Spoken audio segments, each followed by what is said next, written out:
Hey everyone, welcome to a special episode of Bald Prairie Real Estate. This is a recent live stream I did with my good friend and fellow YouTuber Conrad.Neufeldt, where he gave me a bunch of TikToks to react to.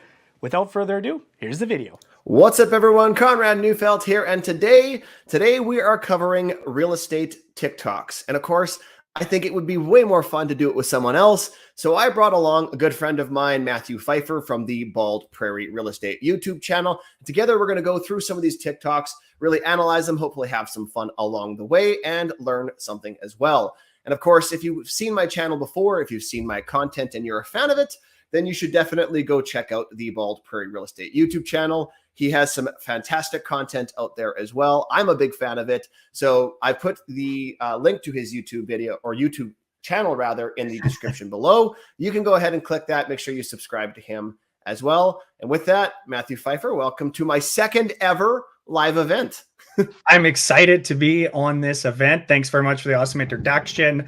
Yes, I'm Matthew Pfeifer. I'm actually a real estate agent in Regina, and I've got the YouTube channel Bald Prairie Real Estate, and I like to educate people about the real estate market, but also the process of buying, process of selling, and just educate and answer as many questions as possible. And that's always been the focus. There's never pretty listing videos or use me because I'm awesome type stuff. It's all teaching you about real estate. But they should use you because you're awesome, right? Well, that would be fun. Right on. Okay, so these videos, I don't know all of them. I've seen a couple of them already, I'm sure. But they usually fall into three categories. So there's going to be some things that people have done well, some things that people have done bad as far as advice, and some just generally funny ones as far as like commentary on the current real estate market. So we'll go through those, we'll play them, and we'll comment on them as we go. I had somebody put them together for me. So there's a whole slew of them. So I haven't seen a lot of them myself. I'm almost a little nervous because I have no idea what we're going to be doing. I don't even like, I'm not a big TikTok guy. The only TikToks I look at is dog videos. So I have not seen a single real estate one yet. Yeah, well, I guess this is going to be your foray into TikTok on real estate. I think here's the thing. There's not a whole lot of really bad ones. There are some bad ones, but there's not a whole lot of really bad ones as far as I know, because like TikTok is vicious. You put something on there, and if you have said something stupid, they tear you apart, and then usually the creator like deletes it real quick. So you got to kind of like watch for them. But yeah, so I'll fire up the first just like one the here. YouTube comment section. Kinda, except more vicious. Like there's far more responsive. Like TikTok, you can kind of blow up fast and blow up in not the good sense, if you get what I'm saying. Okay. Crash and burn. It's good to know. Crash and burn. So I'm gonna queue up our first one here. So let's give this a listen. Let's go. So today I'm showing a beautiful studio apartment priced at $1 million. Here it is. Let's go ahead and take a tour. All right. So, as you can see here, it's like a bed and bath, pretty easy commute. And it looks like I'm getting an offer right now, $500,000 above asking price. So today I'm that sounds like a lot of places in Canada right now. Vancouver and Toronto would come to mind. Yeah, that's kind of what's been going on. Doesn't that make you relive the past, 12 months of your life? Yeah, last 18 months has been crazy. I mean, here in Regina, we're obviously not nearly that busy, but there's places in Toronto I know of. Like, I think it was 37 offers, and it sold for 150 over asking. Something like that. Wow. Yeah. Like the largest I saw was like, I was dealing with a client out in Vancouver and not Vancouver, Toronto. And this is like 4 or 5 months ago. So it's still crazy now as it was back then. But they went and they put an offer into place, and they think what the realtor did was like list it like well under market to like try to like get people to bid on it and then get like some like over ramp past what it actually is worth.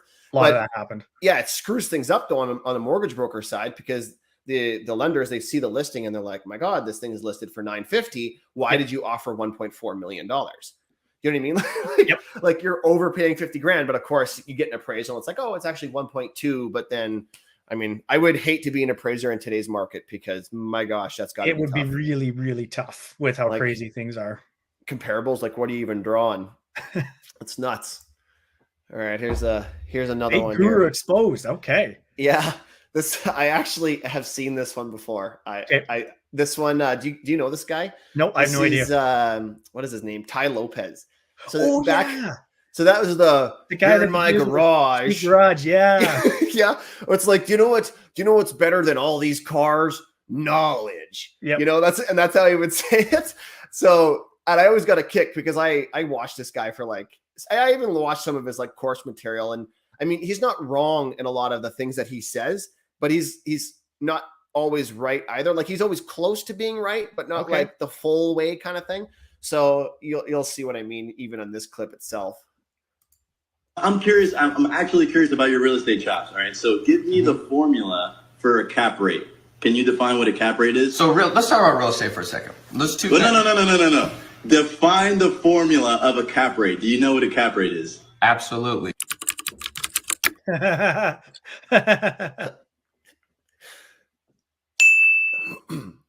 Cap rate is it's like ROI in the stock market. They call it cap rate. No, it's very similar. Formula for a cap rate. Yep. All right, John. Can I say one thing on real estate? Ty, you cannot teach a real estate course, and I love you, bro. John. But you cannot teach a real estate course if you can't tell me the formula of a cap rate. Who teaches my real estate course, John? I don't know. Oh, so you don't know? I don't teach my real estate course. I interviewed the top real estate investors that I know. Oh, come on. Real estate. What's the blueprint? How can you get started? I'm curious. I got to get one of those whiteboard or easel board things. That's how I should do my videos. So like I said, he's close on a lot of things, but like, yeah, his whole definition of cap rate, his whole definition of whatever. I mean, it's close-ish, but it's not what a cap rate is. Yeah, I think if you're not in the commercial world, most people would have no idea what a cap rate is, and understanding whether higher or lower is better depending on who you are. Yeah, and exactly. That's a good point right there, right? Because some people I know, they're like, oh, I'll only do it if it's a 6% cap rate. And then you talk to someone in Toronto who's like, you moron, like every asset's going to be 3.2, 3.6% as far as a cap rate.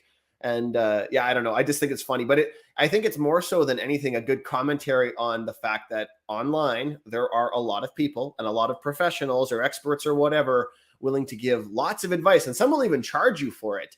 But that doesn't necessarily mean that the crap that they're spewing is accurate. Correct. Yeah. Yep. I just love though that he tries to change the topic.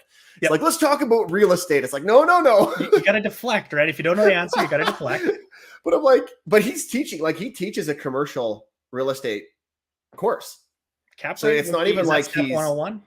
Yeah. It's very basic, as you can tell, because he can't even go into like the really, really in-depth stuff. But yeah, no, I find that one quite funny. Of a cap rate. Do you know what a cap rate is? Absolutely. The next one here. Said the BRRR strategy and BRRR strategy. Okay. Oh yeah. You could hear that, could you? Yep. Okay, this is going to hurt a lot of feelings, but it has to be said. The BRRR strategy in real is so stupid. I have a million people per week asking me about the strategy. If you don't know what BRRR is, it's an abbreviation for buying a property, renovating it, refinancing it, renting it out, and repeating. There's so many bad premises to this whole strategy. One, when you're buying a property, this whole thing takes a lot of time. It's not scalable. You might be able to do this once or twice a year. If you want to get 20 properties by the time you're 80 years old, do this strategy. But here's what's wrong with it. And I've seen it happen to so many people. One, you buy a property. Two, you have to remodel it. In order to remodel it, you're going to have to spend thousands of dollars in order to get it to a remodel and to appraise at a value higher than what you get. The whole point of this strategy is for you to be able to get your money out through a cash out refinance. So here's a strategy. You buy an $80,000 property. You go, let's say you spend another $20,000 in remodeling it. Now you got $100,000 in this property. Great. But now you have to put a tenant in a property that you just spent $20,000 remodeling. That's bad idea, number one. I don't care how well you screen a tenant. I'm the number one proponent for screening tenants and getting good Section 8 tenants, but it doesn't matter. They're never going to treat your property as well as you're going to treat it. And there's going to be wear and tear. There's going to be kids. There's going to be dogs. There's going to be damage to that property at some point. And I don't understand why anybody would put a tenant in a property they just spent tens of thousands of dollars renovating. Two, you now have to go refinance that property. And by the way, you got to say a couple Hail Marys to the appraiser gods and hope that they appraise at a value higher than what you paid for it in order for you to get that cash out during that refinance. So not only did you spend 30 days waiting to close on that property, You spend probably another 2 months waiting to renovate it. And now, oh, by the way, you have to then refinance it, which is another 30 days. Yep. So you're waiting minimum 3 to 4 months on one property that you then have to hope that you can get the cash out for. And then to top it all off, you've just pulled all the equity out of that property. So let's say you rented that property for $1,000 originally, and your mortgage before you renovated it was maybe $600. You're making, $400 a month cash flow. That's great. What happens when you get that new loan at a higher valuation? Your mortgage is now probably $800 or $900. So not only do you not have any more cash flow on that property, but now the strategy is calling for you to go and do that shit all over again. So if you do this twice a year, if that, then you have now 2 properties that aren't cash flowing, that are remodeled really well, and now you have tenants that have the risk of wrecking your unit. Long story short, don't do the BRRRR strategy. Don't do it. It will save you so much time and headache if you avoid making this mistake. And I know it's a cute little abbreviation. I know a bunch of people have pushed it, but don't do it. Okay. Okay, BRRRR. Yeah, it can be done. I've seen it done. Yep. You're banking on a lot of things going right, for sure. And if things go wrong, you can get caught holding the bag. I mean, that's investment in general, but yeah, he's got some accurate points there in terms of a lot of things have to go right in order for you to get things work out. And yeah, you hear it probably a lot in some very aggressively hot appreciating markets with extremely high rental demand where you can get really good rental rates. I know in my market, it can be a challenge. I've seen it done, but same thing for you. It's really tough to do. And I would call more normal markets. And yeah, got to get a lot of things to go right. And if something gets wrecked or you get hooked up along the way, tripped up, there could be a problem. Yeah, or like I've seen people, because he's right in the sense that you're putting a tenant who's not going to care about that property nearly as much as you do, right? They don't care. So like I've seen it work where the property that the person is buying is just like so beat up and so destroyed that they're not bringing it up into immaculate. No, bring it up to livable standards. They're breaking it up to livable. Yeah, and if you do that, you got that makes more sense. But I've also seen be able to do the rental. Right, 100%. Yeah, you have to be knowledgeable enough to do it. Yeah. And the problem too is you have to be knowledgeable enough to, when you go into it, make sure that you don't have other hidden surprises that might cost you way more than your initial estimate. Those houses, if the right ones that need that rental, they're going to have that anyways. So you got to budget for that as part of your strategy that, hey, there's going to be some hiccups along the way and we're going to find things that are going to cost us more money. So you got to have a budget for that. And that's, again, like all of these things have to go right. And if they do, yeah, this can be an effective strategy, but they all have to go right. Like, oh my gosh, we just found bats, Yeah, exactly. And they're protected species. So you can't even just kill them off. You can't exterminate them. You got to like remove them. And there's costs. Oh yeah, there's all sorts of things that could go wrong. I just think, and like every time I'm talking with my clients, because there are times where it works and where it doesn't work. Like if someone says, hey, I'm going to do the whole BRRRR thing, right? Like the moment someone talks to me and says, we're going to BRRRR this, like, you can tell that they got like hooked on the alliteration, not the alliteration, but the acronym, right? Like it's a buzzword to them, right? Well, it works. I mean, everybody, you just apply the formula and you become an instantaneous multi-millionaire landlord. That's all you have to do. It's plug and play. Yeah. Well, if I wish that was the case, right? Because like when I talk with people, I'm like, hey, look at, like you have 2 choices. You're either going to renovate this property and flip it, or you're going to live in, or you're going to like rent out the property. Like it's either one or the order, and like really figure out which of the 2 it is. And if it's somewhere in between, and that's what a BRRRR tries to do, is it tries to be somewhere in between, right? If that's the case, there are, like I said, there are properties and there are cases where it does work. Yep. But they often require a lot more cash than people expect to, right? Because guess what? That lender is not going to pay you to tear down the house, right? Yep. So you're going to have to usually put more down. You're going to have to put like this. There's a huge cash component to it than just as easy as it makes people think. Well, I think also too, a lot of people don't realize, as you know, once you get past typically 4 properties, now you're in commercial lending, and that's a whole different ball game than residential lending. Oh yeah, yeah. And then you got to know what a cap rate is. Yeah, that's true. Then you got to know cap rate, and it's more expensive typically commercial lending. So it is. That also changes your cash flow equation. Yep. That's it. Or I should say it can be more expensive. It actually, in some cases, can actually be cheaper. Correct. But it depends on a whole lot of factors. That's a whole other world. People think they're just going to line this up and do 10 in a row and get 10 doors. Yeah, once you get into that commercial lending and you have to get to that threshold, that changes things. Big time. Big time. Ready for the next one? Okay. It's a short one. It's what is it, 13 seconds? Oh, let me restart that. I got no audio. Oh, you got no audio? Oh, do you know why? Because I muted the audio so I could queue up the next one while you were talking. That's the beauty of live. Let's try that again. Let's go. Real estate advice? Sell now. It's all gonna crash. Don't buy from Aviva. You're mean. Real estate. I think that's her channel, Aviva. So he's mocking his own daughter. Well, now it's all going to crash. How many times have you heard that, Conrad? Way too freaking many. I think way anytime too I do many. a market update video, that's every single, there's at least one comment that says, this is the peak. It's coming down from here. Oh, yeah. Well, I think it's funny because, just give me a second. I'm queuing up that one. I think it's funny because there are people who will say, oh, it's going to crash. It's going to crash. It's going to crash. Then I was talking with, like, let's use Vancouver as an example. Okay. Talking with a mortgage broker out there. And he's like, look at the Vancouver market, right? He's like, there were people in the 80s who said, man, this thing is going to crash. Like thing is going to crash. And what he eventually pointed out was that in the core of downtown, basically Vancouver, the real estate prices have basically doubled almost every 5 years, essentially. And that still is true today as it was 110 years ago. It has doubled almost every 5 years for basically 110 years. So his commentary on it was like, you know, you could try to time the market all you want, but you're probably going to lose. Like there is no such thing as timing the real estate market. Either be convicted in the fact that you're going to purchase real estate or just stay out of real estate, one or the other, right? Like you got to grin and bear the good time and the bad times.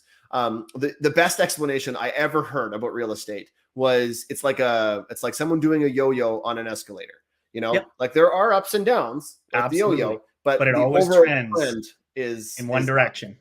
Yeah. And anybody who says they can time the market and tell you exactly when to buy and sell, they're lying. It does not exist. If you got lucky, and you got lucky when you managed to sell or buy at the right time, you got lucky. It happens, but I have yet to find a single person that's been able to repeatedly do that over and over and over again.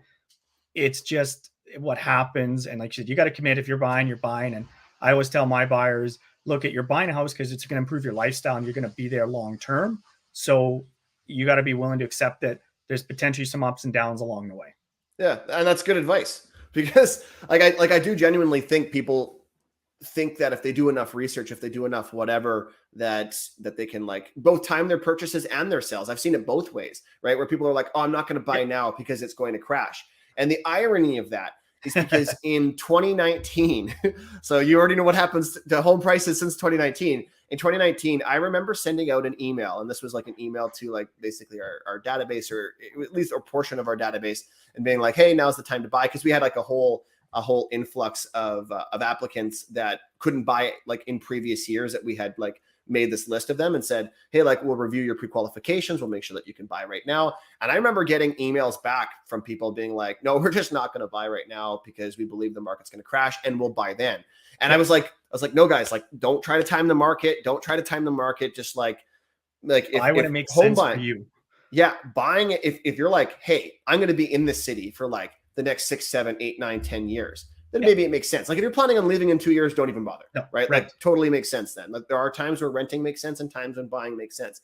But I'm like, don't try to time your purchase. That's dumb. And then and of course I'm blunt, so I say it exactly like that. Yeah, sure enough, 2019, and now it's 2021, and home prices up. Well, and two, I've had people say, well, I'm gonna sell my house in the spring and buy in the winter. Seasonal timing. We do see some weather cyclical changes where typically we do see softer markets in the winter. Sure. Prices come down a little bit. Okay. So then you're going to rent for 6 or 8 months and then hope that that good house shows up in December, which, I mean, you know what it's like. There's a significant decline in the number of listings available in December and January. So For sure. most of the time, especially if you are going to be selling a house and then buying because you're moving up, typically you're doing a move up. You're doing a sideways move in terms of if it's an appreciating market, you're selling and appreciating and buying and appreciating. Right. Same thing if it's declining. You very rarely will buy and sell in different markets. Right. Yeah. You sell high and buy high, or sell low and buy low, basically. Yep. Right. Hopefully you can just be on the good side of either of those exchanges. Yep. Ooh, don't buy the house. Oh, yeah, we got audio, right? In the neighborhood. Instead, buy the ugliest one in a nice neighborhood. Because you'll be able to buy it at a discount. Once you fix up the property, you get to capture all the equity. Your once ugly house now worth as much as the nicest one on the block. Remember to think like an investor, not a homeowner, if you want to get rich. Don't buy the nice. Okay. Yeah, I guess that works if you're able to and willing to do all the work in the neighborhood. Instead, buy. Shoot, this friggin' audio. My bad. Again, if you're the type that can do that work, yeah, it works. This is maybe a little more of a end user buyer perspective, but I tell people when you're buying a house, try to find that good house that's in a quiet neighborhood, good location, that is appealing to a wide range of buyers, because even if the market goes completely upside down, good houses in good neighborhoods still sell well. Right. Bad houses on busy streets that have terrible curb appeal, they take the beating first. Whereas if you back a school or you back green space, you're on a little cul-de-sac, that type of thing, at least our markets are obviously very similar. That 1,000 to 1,200 bungalow, 1960s build, 3-bedroom up, 2 bathrooms, like those things sell all day long if they're in good shape, because there's a ton of people looking for that. I think too, though, because this is pretty common advice as far as like the internet is concerned, right? Like everyone thinks there's some like real estate genius when they're like, buy the shitty house and make it good, right? And it's like there's so many of that, at least that I've seen. It can be done. Absolutely. It can be. I think though, and this is the largest problem, is that people usually grossly overestimate their skill set, usually, and underestimate the amount of work. Correct. Yep.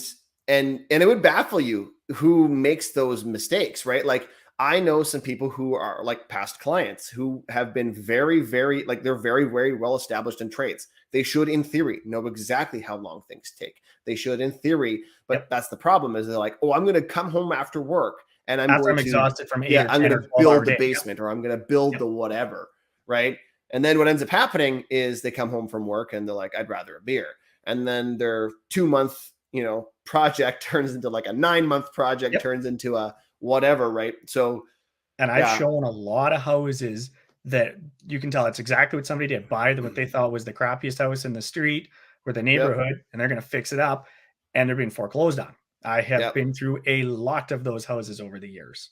And some of them aren't even their fault. Like sometimes just stuff happens. Like stuff gets away. Yeah, like 8 years ago, and this is more of a tragic story than anything else, but like 8 years ago, we had a client of ours that was building their own house. And so, of course, they were living, I think with the in-laws, it doesn't even matter where they were living, but they were living off-site. And then he was building his own house because he was going to save a bunch of money. And honestly, he had the skill set. So it's not even like I was confused why he was making that decision.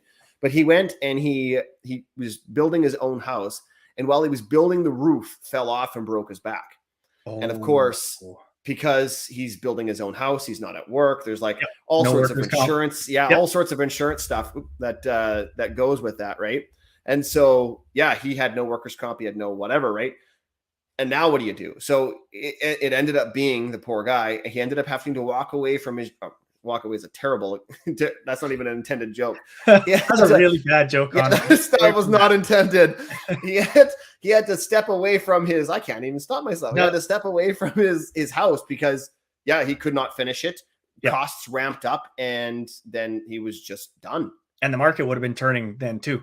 Yep. And 8 years ago was kind of the peak of our market. And it dropped for 8 years after that. It was bad. And so it made more sense for him to walk away from his dream home. And I just remember, conversations. And it's like the one thing I hate, when you're on a phone call or whatever, and you can literally hear the other person crying on the end. Went through a lot of that with the pandemic, with people unable to afford their mortgages. But it's like that guy was like in tears, and I'm like, dude, and I tried everything I could do to help the guy, but it's just, it didn't make financial sense, right? Because now he had to wait for insurance to kick in. He still had like payments, and it was awful, awful stuff. Oh, see, look at that. I finally got rid of the audio for that one. Okay, here we go.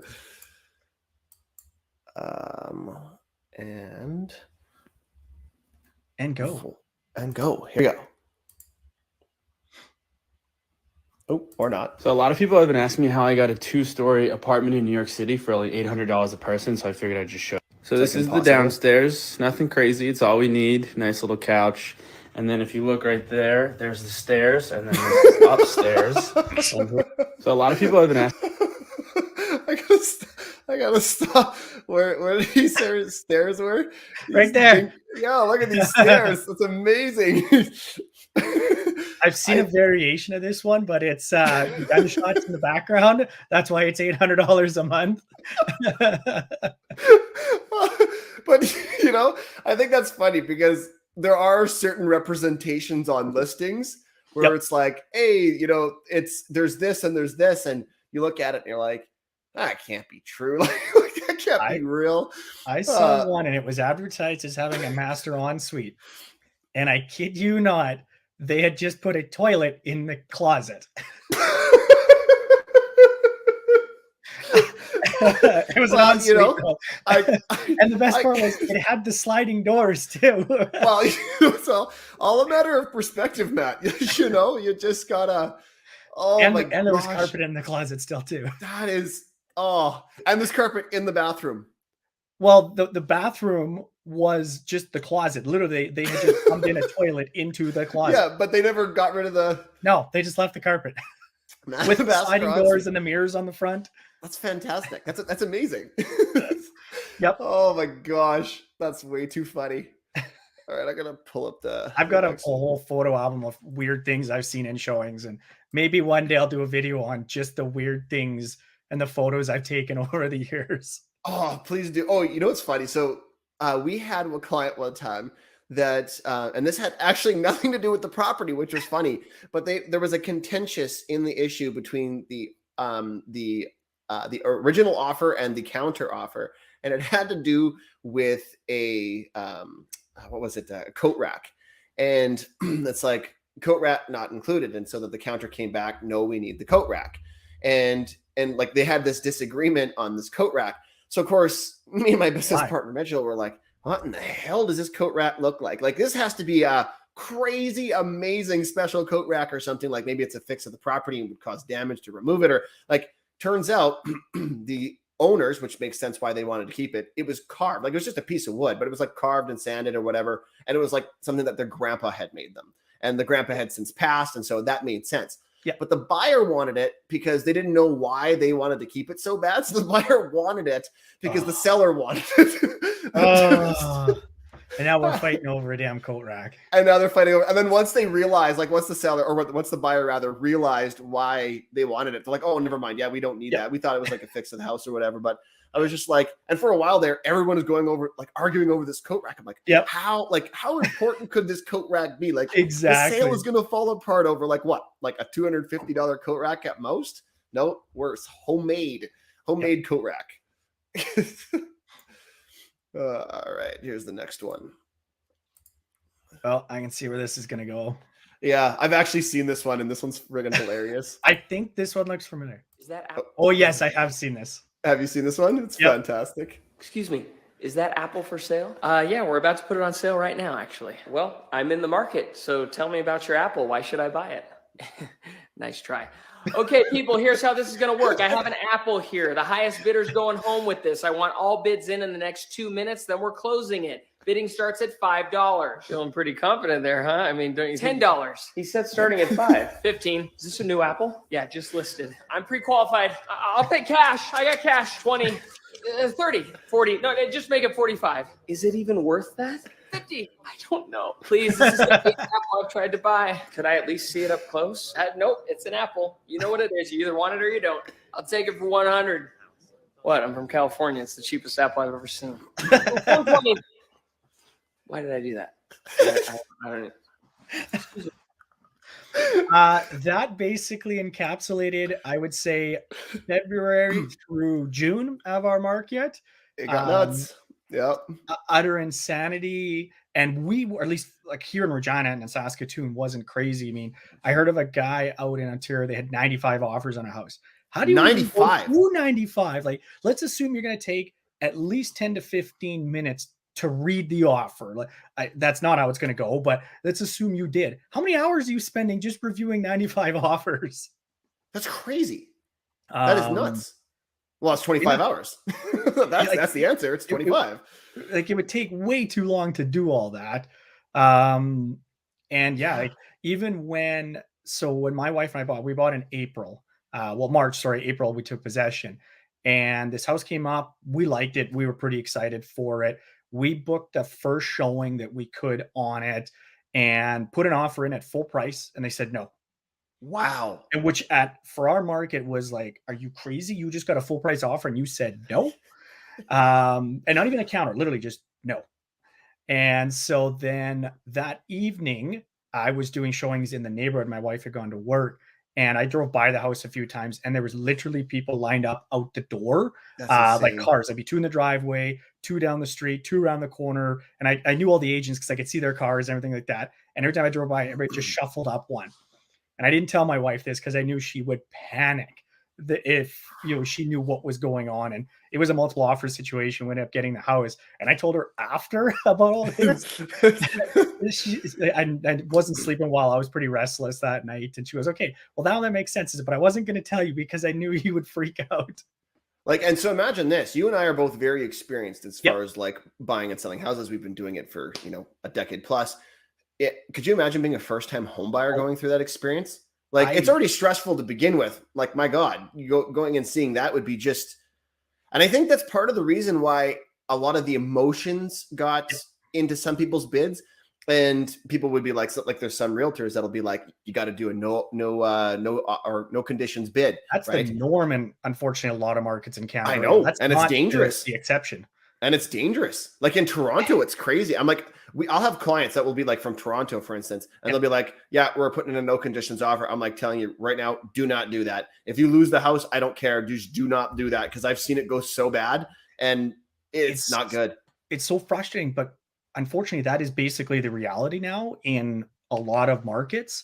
And it's frustrating. I get it. And there's no real easy solution to this because, there's 30 other people that want to buy that house. Mm-hmm. We need more houses. That's really what how about like the Bill of Rights that may see existence, may not? I mean, I have my doubts, but the particular says that, you have a right to an inspection. You have a right to, I seem like I'm a big fan of that because it makes sense, but what's your thoughts on it? Well, you already do have a right to a home inspection. You can choose to do one. Making it a legal right as far as like it's required. Making it mandatory. Sorry, mandatory. Yes. That's the thing. They say, we're going to make it a legal right to home inspection. Well, you do. You have you're right. That's true. I don't know. Like, I always encourage my buyers to do a full set of inspections on the property because we've seen it go wrong. We have, sadly, so almost the luxury of being able to do that. Whereas that's just not the reality in a lot of other markets. Like Vancouver and Toronto specifically, you're saying? But Halifax, Halifax in there too. Montreal, like there's a lot of areas right now where that's just the norm. Well, Montreal never used to be that bad. So that's got to be Montreal has been really cooking along the last year and a half. 4 or 5? Yeah, okay, there you go. I was going to say like 4 or 5 years ago, it wasn't that bad. Oh, yeah. Well, even when I do inventory numbers, so 5 years ago, there would be 20,000 houses for sale in Montreal this time of year. There's 11,000 right now. Whoa. Oh. Ottawa was 5,000. There's 1,000, that type of thing, right? Yeah, so entire inventory shrink. It's not even like peak demand. It's just lower inventory. Yeah. So, wow.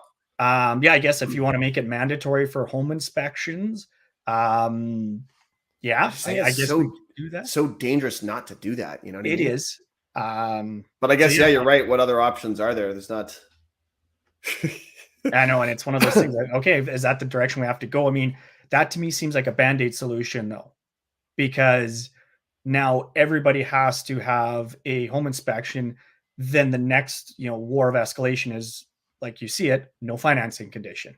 Right. Or no this or no that, right? The solution is get more houses. We need more people. We need more houses for people. And, right. Like we see it in our market. Everybody has home inspections. Even in mine, I was multiple offers and full suite of inspections because there's still enough inventory out there that there is the ability for the buyer to just go, now let's go buy another house instead of playing these games. Yeah. And I think you're right on the inventory side of things. Unfortunately, that's not a quick fix. Like I used to specialize in construction financing, and you know how long it takes to go from like start to finish on a new build? It's like 5 to 7 years by the time they buy the lot, zone the lot, service the lot, develop the lot, like by the time all that's done. Decade at least to solve the problem. Yeah. We needed to start working on this a decade ago. Yeah, exactly. But that is the solution, and it's long term. It'll take a long time to do it. It's a lot of hard work. And it's a lot of work and a lot of time for something that in an election cycle of a 4-year political term is not maybe palatable, even though I think that's the right solution. So what you're saying is Matthew Pfeifer for Prime Minister? No, I don't want to be that public. No, I think I would hate that job, to be quite honest. And I have a political science degree. Oh, do you? I didn't even know that. Oh, you missed your calling. You know, wasted it on being a fantastic realtor. All right, here's the next one.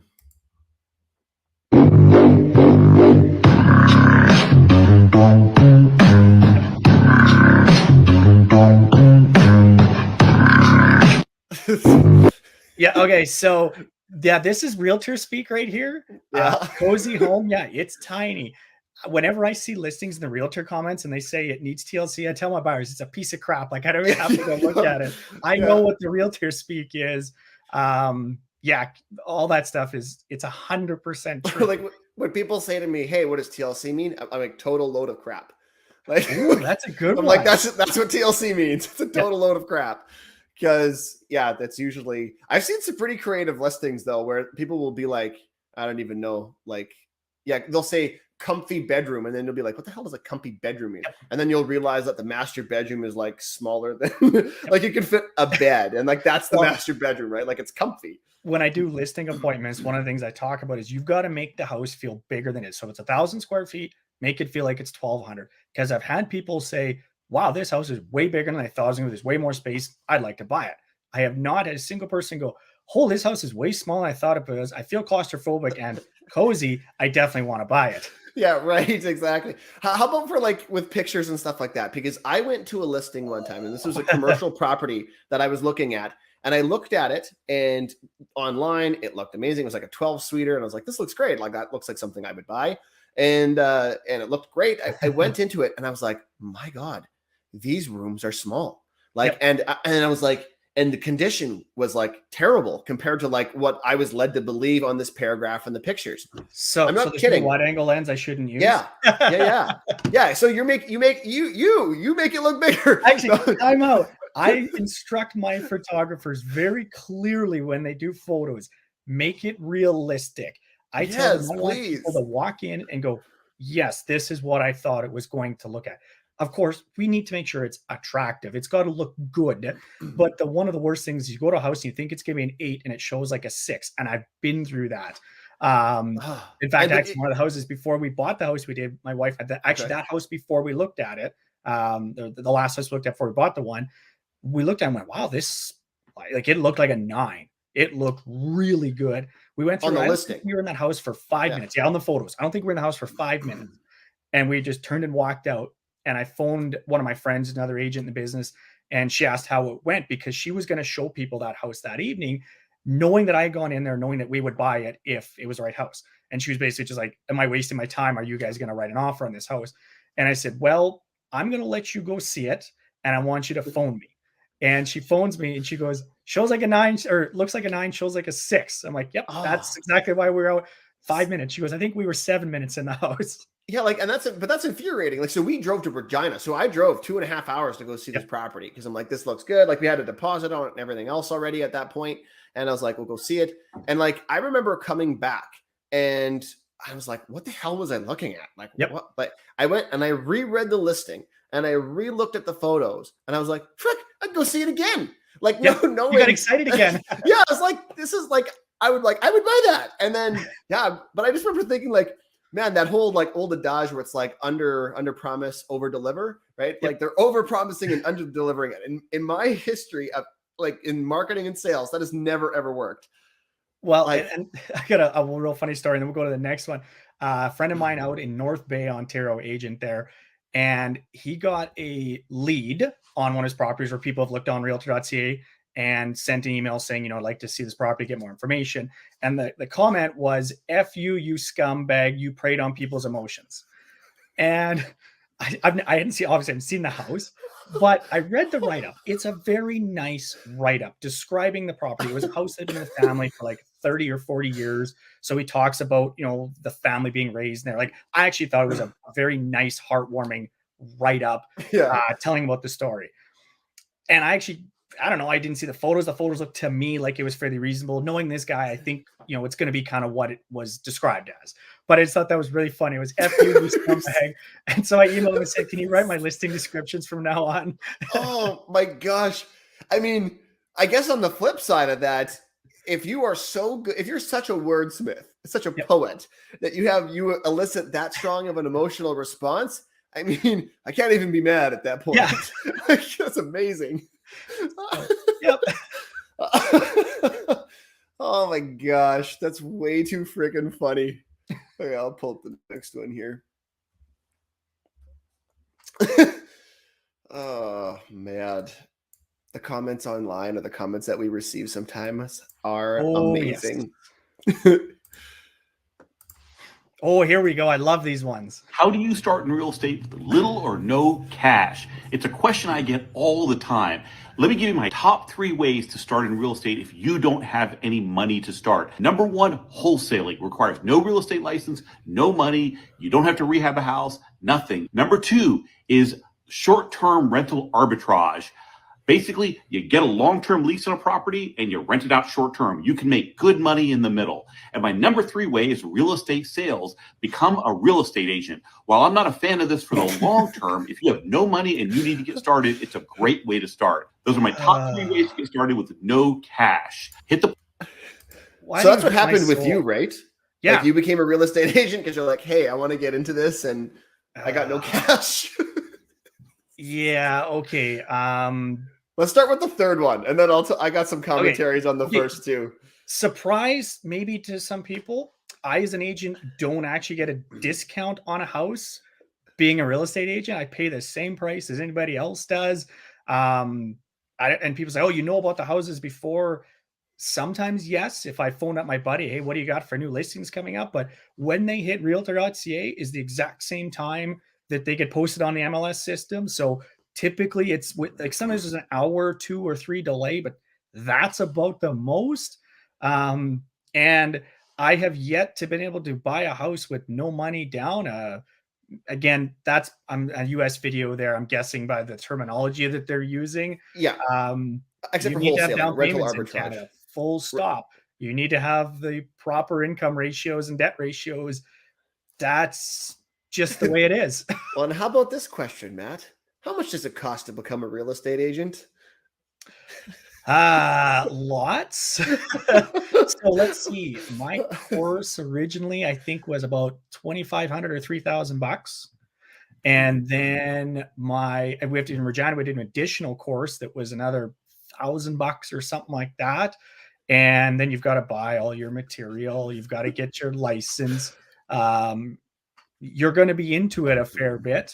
And then, of course, it really depends what brokerage you're hanging your license with in terms of what your fee structure is. So like not a no money down option by any means. And so I think it's funny because as soon as you said real estate, I was like, or become a real estate agent, I'm like, there's no way. Like it is so expensive to like, you don't become a real estate agent unless you like truly plan on doing it full time. And even like those that like are part-time, and there's a lot of part-time agents out there, but often they either realize, hey, I got to like change this and go full-time fast to be able to make it work, or I just got to stop being a real estate agent. We should talk about part-time, because when we say that, you and I, that's unique to us. Saskatchewan is one of the very few, I believe it's the only jurisdiction in Canada where you have to declare as a part-time agent. Oh, interesting. And you have to put on your business material and everything like that. In other jurisdictions in Canada, you do not. So for us, we have to declare as part-time agents. But in other places, it's not a requirement. Well, that actually makes sense then, because like I was in Vancouver one time. I was presenting at the National Mortgage Conference out there. I was like one of the breakout speakers or whatever. And I remember taking a cab on my way back home, or back to the hotel, not home, but onto the back to the hotel. And the guy's like, oh, what are you here for? And I told him, like, oh, I'm speaking at this conference. And he's like, oh, I should give you my card. I'm a real estate agent. And I thought, well, that's usually not a good sign. Like maybe like, I'm like, unless this guy just started, like if he's 3 to 6 months in, totally get it. Like there's a transition period. I had that transition period. I assume everybody does. Like there's that part. And then there's that moment where you just gotta go for it. But I was like, oh, that's good. Like, how long have you been a real estate agent for? And he's like, oh, about 6 years. And I was like, whoa, like if you were still driving cab, like then you either haven't committed enough to becoming a real estate agent, or you just should let that dream go, right? Like there has to be that point where you just break it off, and it's scary. Well, but I know in Toronto, there's, I think, about 50,000 agents under the Toronto Real Estate Board. And I saw, would have been 2 years ago, I saw this stat, but it'd been fairly consistent. Half of that 50,000 agents had sold one or less houses that year.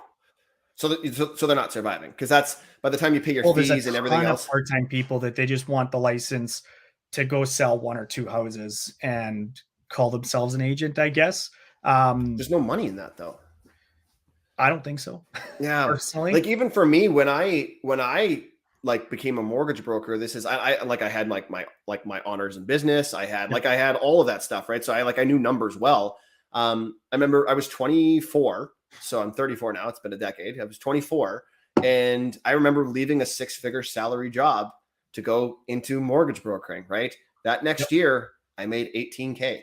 And I worked like a dog. And I made $18K. Now, in hindsight, totally the right move. So if you're like my dog, you slept on the couch for most of the day? Well, that's what I'm saying. Yeah. Just kidding.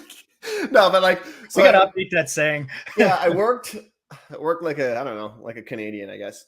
But like I worked hard, and I went from, and I remember like a moment, it was about 6 months in, where I was like, did I make the right decision? You know what I mean? Like, what did I do? And so not only is there like lots of cost to like join the industry, although less as a mortgage broker than as a real estate agent, but you know, the other costs, the cost, like the opportunity cost of letting other things go, that is probably your biggest cost. So I don't think that's. Well, and then by the time I bought my BMW and my Rolex, oh yes, of course, and the things shoes, to sell people. I drive a Volkswagen Golf. I typically wear polos to my showings. This is what I wear out to do my videos. If you go show a house with me, I'm probably wearing a polo. Yeah. You know, that type of thing. So yeah, I'm like the cheapest person on the planet. I drive a Chevy Cruze with a cracked window. Like, I'm so cheap. I'm so cheap. There's a reason why I don't meet anybody in person. I'm just, but, you know. But then the other two things that he had mentioned there, he had mentioned was it rental arbitrage? Lease arbitrage. Yeah, you do not want to do that. So that concept, for anybody who's not familiar with that, is you go find some building or some house, as an example, that doesn't have any tenants in it, and you lease it from them. Yep. And you say, I'll lease it for the year for like X amount of dollars. And then you go find other people to lease it from you. So you're like basically subleasing, and you just lease it for a higher valuation. Yep. Incredibly dangerous and incredibly stupid, because that lease that you sign, you are stuck with that lease, and you're not beholden to anybody. Like, that person is coming to collect their money, whether or not you have people in there or not. And it's great for that landlord that currently owns the property, because they don't have to worry about vacancy rates. They don't have to worry about any of that stuff, because that's your problem. Well, look at probably the best example. Worked out really well for them. Yeah, precisely. That's what they were doing. WeWork is I'm not going to recap it here, but if anybody wants to look up how rental arbitrage can go wrong, leasing arbitrage can go wrong, look up WeWork. That's a great reference, because they blew up in fantastic proportion. Yep. I don't think that CEO is surfing anymore and missing meetings. And then the first one, what was the first one? Wholesaling. You want to go through wholesaling? Walk us through wholesaling, and then we'll talk about it. So wholesaling is kind of like almost like lease arbitrage in the sense that you don't actually own anything, but you'll find a property, you'll put an offer in on that property, and then before you take possession of it, usually you'll go find someone else to buy it and sell it for a higher value. So I'll find a house for $500,000, take it over to somebody else, and then I'll sell it to you for $515,000. And that difference, that's what I pocket without needing any money down. So from that perspective, he's correct. You can do it with almost zero money other than good legal contracts, good lawyers, etc. But, well, maybe you could speak to this. I don't think you can do it in most provinces, can you not? Because I think you have to be, in order to do that, that's considered trading in real estate. You need to be licensed. Am I not correct? I'm not 100% sure on that. You can assign contracts, though. I know you can. Oh, can you? So maybe we can get away with it. I've seen it in new construction, but a lot of builders I've dealt with put right in their contracts, for example, that you're taking possession of this thing type of thing. So I do see that. And you still need it. You know what it's like. Wow. You need to prove you have an income to even get the mortgage to close on that. So unless you're willing to take the risk that you're going to close on a property that you can't and take on that lawsuit, which would be a lot of fun.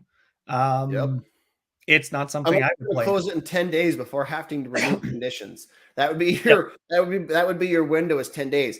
And it sounds great. Like it does sound like this is one of those cases where it truly is what it promises to be, right? Yeah. In that sense, like it's actually pretty clear cut wholesaling, but the complexities are in the minutia of it. And if you don't have any experience in real estate, you're probably the worst person to take on wholesaling. Well, and this only works in an incredibly rapidly appreciating market. Correct. Unless you can unless you review every single property that hits the market and somehow find the one that you're going to, the amount of work that you've done there, go work at McDonald's, you'll make way more money. like by the time you do all that work, like honestly, I get a lot of people too. I've heard this one before is if you find a house that's really underpriced, I'd buy that one. And I tell them, why wouldn't I just buy that house if I knew or felt like it was dramatically underpriced? Why would I take somebody to buy that house if I could just buy it myself? Like that. Well, and Purple Brick was doing that for a while. Do you remember Purple Brick? Zillow does it too in the States. Yeah. So Purple Brick was doing it out of the UK. They came to the United States and their premise was, we will promise we'll sell your house basically. Like we'll buy your house. And because they had like the most advanced algorithms as far as what properties were worth and stuff like that. And even them with their literally hundreds of millions of dollars and their sophisticated algorithms managed to screw it up. I'd have to Google to figure out exactly how much they lost, but it was an incredible amount of money. They got hammered. They lost 80% of their market, like their money in I think it was like 1 or 2 years. And then now they're just not in the States anymore. So that's why people are like, oh, I don't know who Purple Brick is. It's like, because they're gone. Right. So they got beat up. Yeah. They got beat up bad. All right. Here's the next one. Oh, yes. If you're broke, it's another one of these. I'll just make sure the audio is on. That would always help. Even if you don't have any money. Let's just say if you want to buy a house that costs $100,000, but you get. Where do I buy that house? Yeah, but I like the way he says money. He's got an awesome accent. Here's how you buy real estate, even if you don't have any money. Let's just say if you want to buy a house that costs $100,000, but you got no money. So what you need to do is you need to go look for Harmony or private money lender. You can find this Harmony lender company online. Just go ahead and Google them. Typically, they charge between 10 to 12% interest. Private money are typically, your family, your relative, a friend, or someone that you know. Typically, they're an individual, not a company. Let's say you found someone that's going to loan you $100,000 plus the $10,000 it's going to cost to repair the property. Now you're all in on that property for $110,000. Now you owe this private lender $110,000, and let's say you can rent that property out for $1,500 a month. Now you're going to go to the bank and do what's called cash out refi. Then the bank going to send an appraiser to go out to appraise that property to see how much it's actually worth. Let's say the appraiser came out and appraised the property and said it's worth $200,000. Wow. Well, the bank is going to loan you 75% on the appraised value. So now the bank's going to give you $150,000 for that property. Now you're going to have a new loan on this property of $150,000 with the bank. They're going to take this $150,000. They're going to pay off the private lenders, all right, that you owe $110,000 to. That leaves Can we just say this guy must have a magic hammer? Because how did he go from $100,000 to $200,000, putting only $20K into the property? That's amazing. 10. He put 10 into it. Was it 10? No, it was way. 10. Was it 10? There's no way. Holy shit. That's amazing. You know what? This guy is 100% right. If you can buy a house at 50% of the value, you're going to make a lot of money. I mean, if I could continually buy houses at 50% off, I probably wouldn't have to sell real estate anymore. Yeah. In fact, if anyone ever is watching right now or watches this in the future and has one of those properties, you let us know. Yep. We're totally on board. We'll help you buy the thing. I'll just get the checkbook and buy it myself. 100%. Well, Conrad, we'll even give you a finder's fee on this one. Yeah, we'll give you a finder's fee. Holy man, that's insane. So basically, it's the broke version BRRR. Is that what this is? Well, it must be though. Because he's going to rent it out after. This is the broke version of BRRR. First of all, what condition is that house in? I mean, obviously, 100,000 is meant to be an example, right? But yeah, it's easy numbers. Let's multiply that a little bit. Let's say it's a $400,000 house. So he's buying a $400,000 house, and he's going to put $40,000 worth of rentals into it, and he's going to turn it into 800. Like, just to really exaggerate that thing. That's amazing. I got to meet this guy. All $1,000 net to you. And here's the other thing. So let's say he says in there, now let's say that the property appraises for 200,000. Okay. Now let's say it doesn't. What situation does that put you in? Because it isn't a good one. You know what I mean? No, I wouldn't like to be paying 10, 12% money. Well, plus, so that's the other thing. He mentioned hard money lenders. So a hard money lender is like a non-institutional, non-bank type of lender. So that's more of an American reference than a Canadian reference. We'd probably say private lending is or B lenders. I mean, even B lenders are above hard money because B lending is even still considered hard money. I mean, not hard money, rather. Yeah. So the people who are going to give you these loans, first of all, of $100,000 or so, they require you to have a substantial amount of equity in the property, a substantial amount. Like, you're talking like 35, 45, 50% of the value of the property. You're not getting in zero down. Yeah. And not only that, not for what it appraises it at. So a lot of people, what they'll do is they'll try to trick the system. They'll try to say, oh, well, I'm buying it at 100, but the property is actually worth 200. Right. And so therefore I'm at my 50%. That's not how it works. Lenders, by law in Canada, are required to look at the value of the property or what you're purchasing it for, whichever is less. Yep. So if you walk in, I mean, maybe you do find this amazing home and it's, would be valued at $200K without the rentals, and you're buying it for $100K without the rentals. Perfect. Awesome. That's still a great deal. I would do that deal all day long. But the hard money lenders, they're not going to be able to get involved until you put like $50,000 down, because that's half of the 100. So you still need cash, even in that case. But not only that, I mean, unless you can VTB, which is a vendor take back mortgage, which is a whole separate thing, and get the seller to finance, that could actually be a good use case in this example when the valuations are just so distorted. But oh my gosh, like, anybody who's following this, what are the comments? That is what I want to check out. The other one, how is the $100,000 house with 10K in renovation appraised out 200? Yeah, unrealistic numbers. Find someone with 100K in cash laying around. Got it. Yeah, we got it. Yeah, I think everybody's kind of figured this one out. Yeah, and here's forgot to add 10 to 12% interest. Oh, and that's the other thing, is that with these particular loans, some of them come with exit clauses. Yep, so you can't even just pay it off and get rid of it. They say, no, we took the time to underwrite the deal. We took the time to review the deal, make sure that this is something that we were comfortable doing and lending on, et cetera, that they do all of that stuff, right? So sometimes they'll charge you a fee up front as well. So they'll say there's a $750 application fee or a $1,000 application fee plus 1% of whatever we loan you, right? And that has to be paid up front. And then sometimes what they'll do is they'll say, and if you want to exit this contract, there's a time frame. You can't do it in the next 6 months. You can't do it in the next 8 months, or you will pay $4,000 or $5,000. Like they have a certain amount of money that they are intending to make up that mortgage, and they're going to make it off of you No matter what. either through interest or fees, one or the other. So that one is a bit dangerous. Yeah, don't follow that advice. Yeah, that is terrible advice. All right, here's the next one.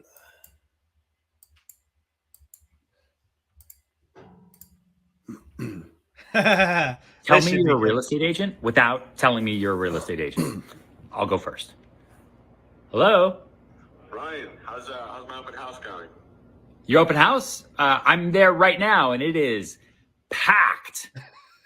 Good. That's all I like to hear. Totally getting it sold today. Tell me you're a real estate.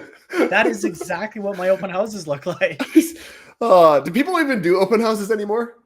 Well, COVID shut those down, but we are allowed to do them again. Okay. I don't do them very consistently. I find they're not overly well attended. I do people that have had success with them. And by success as an agent, I mean, I got a new buyer that I can sell them a different house. Not very often do open houses sell the house that you're sitting in. Right. So you took this, you saw this video and you saw this on a different level where it's like the value of an open house is like, meh, it's whatever, right? I took this a little bit differently. The dude's freaking lying to his client. Well, that too. like the guy straight up is saying, oh yeah, it's packed, man. Like there's nobody there. So, oh yeah, look, I'm going to show you the comments. It's like, so lying to your clients, like you're and this is I think this is a real realtor in the States. Like, yeah, it is. Why? I recognize him. Kind of not a good one of these TV shows. Is he? Yeah, I think so. Yeah. I don't know if that's a good look. You know, admitting that you're not. So now imagine you hire this guy, just putting myself in those shoes. Imagine you hire this guy now and he says, yeah, I'm at your open house. I'd remember this TikTok and be like, is he actually? But I get the sentiment now that you say it. You're saying basically, yeah, open houses are a thing of the past, but people still request them, and as a result, and maybe it's my market, right? Maybe in other markets it's super popular. We just don't see it very much. They're not generally well attended. Yeah, I mean, you probably noticed it driving around. How many open house signs have you seen recently? Yeah, well, even years ago, like prior to COVID being a thing, I remember like going to real estate agents' open houses, and I would sit there and like try to do like the whole mortgage approval thing as people walked through the door, just so that people could be like, "Hey, can I buy this? Can I not?" Right? And it didn't have a ton of success, mostly because like I'm gonna pull a number out of my butt, but it's like 90% of the people who walk through that door aren't even actively looking for a house, let alone that one, right? Like they're like window shopping, and the other nosy like neighbors. Yeah, exactly. Nosy neighbors, 9.9999% of them are buying a house, but almost definitely not that one. And then there's like the 0.00001 that might be there for that particular one, but it's such a small number that I'm gonna have to. I won't put you on the spot, but like, unless you can think of something, but like the whole "tell me you're a real estate agent" without telling me you're a real estate agent. If you ever think of something, let me know, because I think. Okay. I think that one's. How about that? All right. There's 2 left. Ooh. I know. Save the last ones or the best ones for last here? No, they're not in any order. Remember, I don't know what they are, right? Like, we're going to get a zero money down one again here. It's a what? Another zero money down. Yeah. There's so many of those. It's ridiculous. All right, here's the next one. Here's the number one thing you should do if you're thinking of selling your home. The number one thing you should do if you're thinking of selling your home is be completely moved out of that house before you try to sell your home. If you try to sell your home while you're still living there, when a buyer comes to look at that house, they're going to have a hard time imagining their stuff being in that house. But whenever you have all that house empty, they can begin to imagine and visualize their stuff there. Ultimately, you will sell your house a lot faster and for more money. Hey guys, if you found this video helpful, please give it a heart. Yes and no. We'll start with give him the benefit of a doubt. Give him the yes first. I get where he's actually going, because this is a little bit what I talk about in terms of buyers having trouble imagining themselves in the house. Yes, that is a real thing. So when I have people with listings, I tell them, take your personal photos off the walls. Take all of that, because especially in smaller cities like ours, people were social creatures. As soon as we see photos, we are drawn to that photo. Yep. And then the way our minds work is, do I know this person? And now they're not thinking about buying the house. They're thinking about, do I know this person? And if they do know the person, I know as a showing, that showing is probably dead in the water. If they go, oh, yeah, this is my friend Joe's sister's house, and they start telling stories about Joe's sister or whatever, right? They're not thinking about this anymore. At this point, I'm like, let's just turn around and walk out, because their mindset is gone. So yes, there's some truth to that. Like the I guess the theory is right. Vacant houses can be harder to sell because you can't see how things fit. So, for example, a king size bed in a master bedroom, if you can see how it fits there. I tell people my wingspan is actually, just about what a king size bed is. So I actually stand against the wall and spread my arms out. Okay, that's how big king size bed is. But it does actually matter. And vacant houses sometimes can feel almost uninviting because you get the echoey from your voice that's really cold and empty and lifeless. So kind of 50-50. And for me, and years ago, actually, we had a listing that had a ton of Catholic memorabilia stuff, like lots of statues and crosses and pictures and paintings, and it was decked to the nines and stuff like that. And I remember the real estate agent walking in and being like, what if someone Hindu wants to buy this place? They're going to have a hard time imagining that stuff, right? And I remember I remember there being an argument going back and forth, and the person ended up just saying no, saying to the agent, look, this is not happening. I'm keeping this up.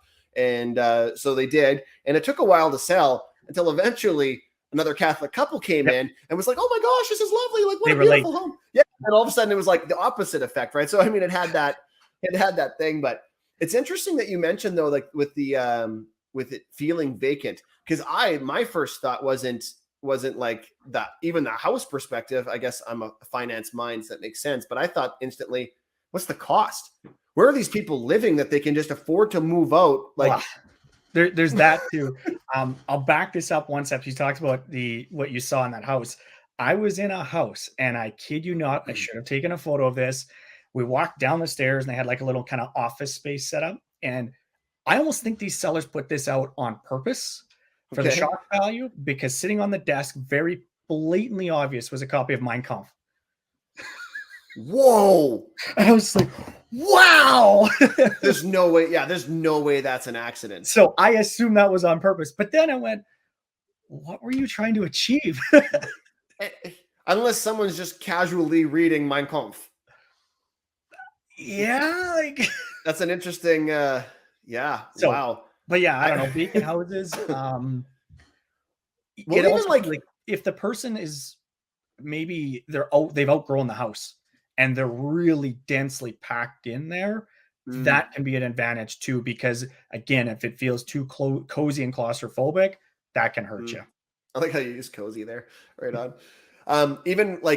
So we had another listing that I was working on, and I had referenced this in a video many videos ago, but we walked in, or there was these 4 load bearing bolts, and they did not remove the load bearing bolts. They should have. And of course, everyone's wondering why 4 load bearing bolts are in the roof, right? So it's they vacated the entire property except for these 4 bolts. So of course, because there's nothing else to look at, everyone's looking up and going why are these bolts there?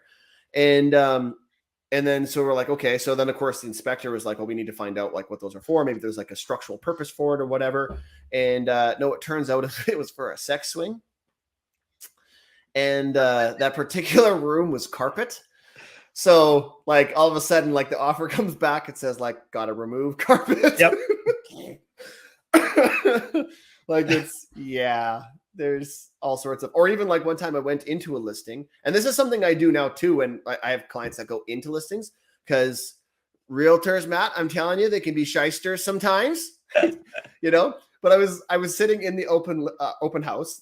So this was years ago, obviously. And I remember looking around, and I don't consider myself too much of a savant as far as fashion and style and decorating and stuff like that. And in fact, I need a lot of help with it, but I remember sitting in the couch, and even I noticed that this area rug was just did not fit. And I was like, what's like, why is this area rug there? I'm like, clearly this was like brought in, right? And I was like, and then I even joked with the realtor. I was like, oh, look how ugly this rug is. And she's like, I brought this in. I was like, oh, okay. And I was like, well, why'd you bring an area rug in? She's like, oh, because the dog scratched the whole floor. So I'm covering up the major scratches. And I'm like, yeah. Yep. So sometimes the furniture has multiple impacts on a sale price, and probably not for the good reason there. All right, I'll pull up the next one here. This is the last one. Our last one.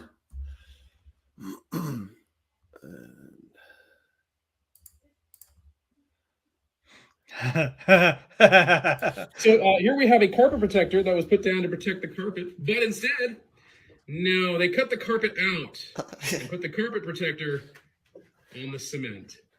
We love it. We love it. Here we have. I love it. It's like, we love it. Okay, so I did a video on things I've seen in showings or crazy stories about real estate. And I didn't tell in that video whether they were true to me, whether I'd been a part of them. This one is one that I was involved in, where in the house, back this up a little more, the home inspector phones me and says, hey, you on your way? And I said, yeah, I'm on my way. He goes, okay, go ahead, talk when you get here. I'm going, okay, what's wrong with the house? Go in. I go, what's wrong with the house? He goes, go upstairs to that bedroom. There's kind of like this extra ensuite alcove area. It's not a bathroom, but just kind of extra space in this bedroom. Okay. I'm like, why? He goes, just go up there. And so I go up there, and underneath a blanket in a chair is what I assume, because I don't have a lot of experience in this, was a very expensive looking sex doll.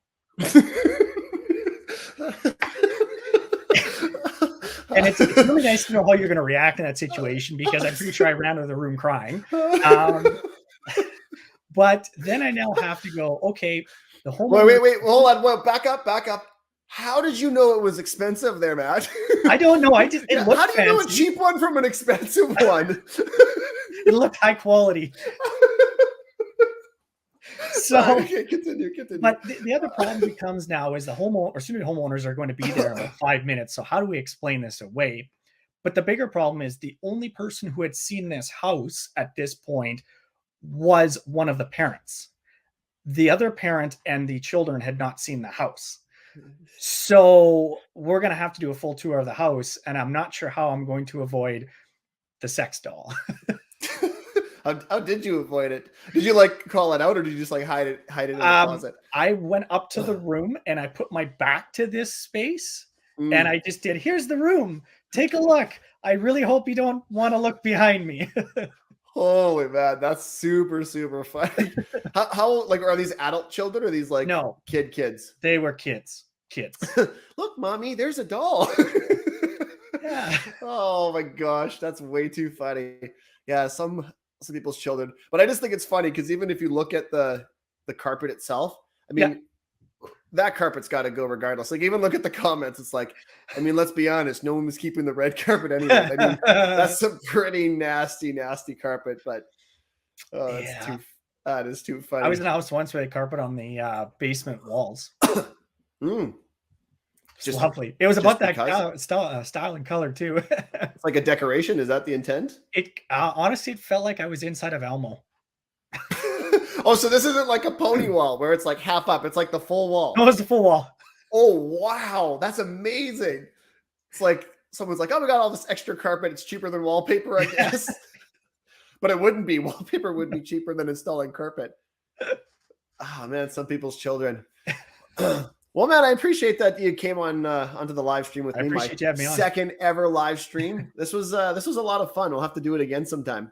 I love it. It was good. And once again, guys, this is Matthew Pfeifer from the Bald Prairie Real Estate YouTube channel. So if you like my channel, if you like my videos, and you haven't seen his yet, I do have his channel in the description below. Make sure you go check out his. You won't be disappointed. Take care, guys. Until the next one.